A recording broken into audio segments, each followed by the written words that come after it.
पर आरोप लगा रहे हैं, पेट्रोल पंप, ये इतना छोटी बात लेकर के वो इतना बड़ा राजनीतिज्ञ होकर के उठा रहे हैं, इस पर क्या बोलना है? प्रशांत किशोर जी की ने जैसे मुझसे कहा था कि अलाइनमेंट रेलवे ओवरब्रिज का आपने चेंज कर दिया है अपने पेट्रोल पंप को लेकर, और जब मैंने वकालतन उनको मानहानि का मुकदमा दायर किया तो उन्होंने खुद जवाब इसमें दिया है कि आपको स्वयं सबूत देना चाहिए कि इसमें देरी नहीं हुई है। अलाइनमेंट के बारे में एक शब्द भी नहीं लिखा। मैं दोबारा उनको पत्र लिख रहा हूं कि आपने आरोप मेरे पर अलाइनमेंट का लगाया था। दूसरा, इसमें उन्होंने खुद स्वीकार किया है कि यह पेट्रोल पंप आपका नहीं है।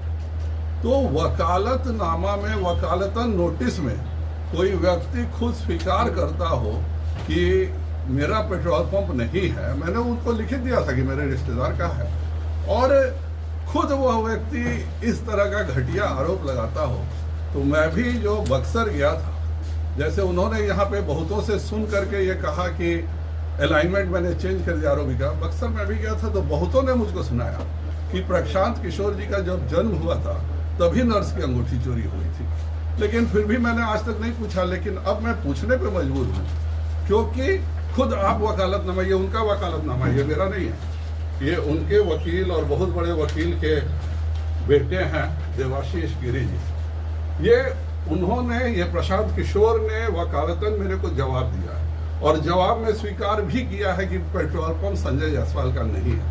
तो एक तरफ खुद ही आप स्वीकार करते हो, दूसरे तरफ खुद इल्जाम लगाते हो, और मुद्दा मैंने 5 सवाल दिया, आपके तो पेट्रोल पंप का मैंने जवाब दे दिया, लेकिन मैंने ये पूछा कि 2022 में जब बन गई थी तो 2024 में सभी के सामने 2 अक्टूबर को नाटक करने का क्या जरूरत था?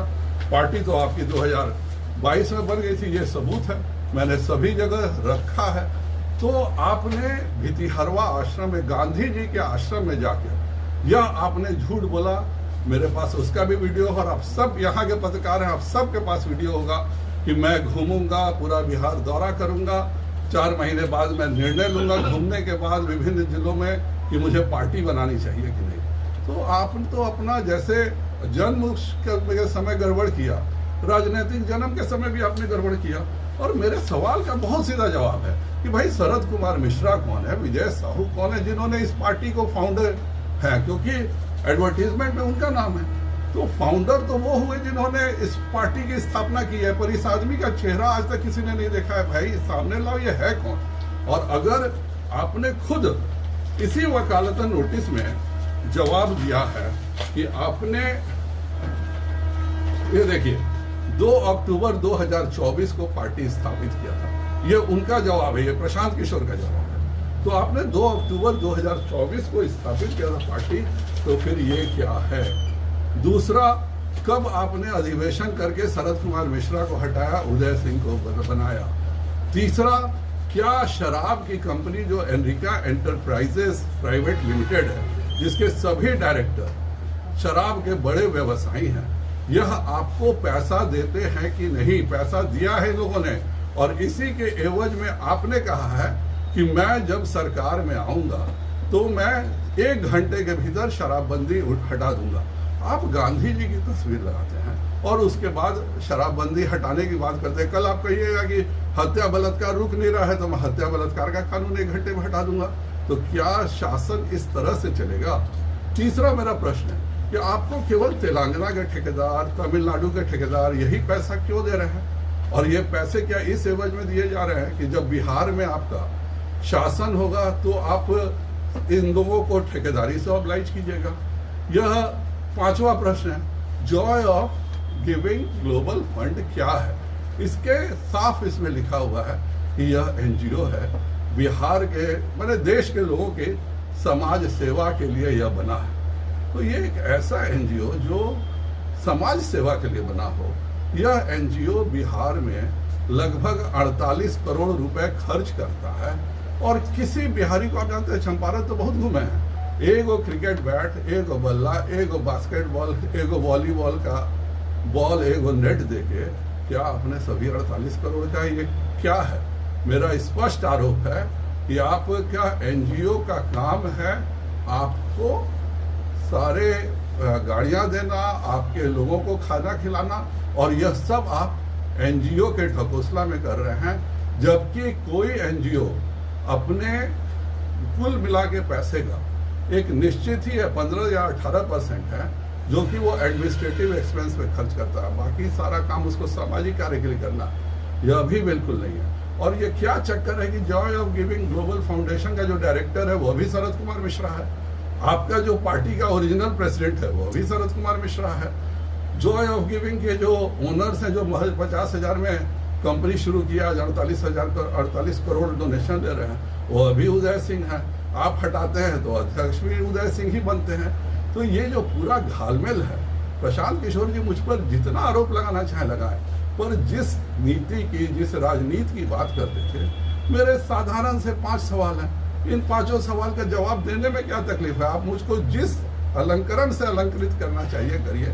मैं भाजपा का बिल्कुल साधारण कार्य करता हूँ, उन्होंने तो मुझे नेता भी बोला, मैं तो बिल्कुल साधारण कार्य करता हूँ। लेकिन कृपया कर इस बिहार की जनता को बताइए कि क्यों आपने दिल्ली में रजिस्ट्रेशन, वो भी सिख टाइम्स जैसी कंपनी में रजिस्ट्रेशन करा के बिहार की जनता को अपने पार्टी का गठन क्यों छुपाया?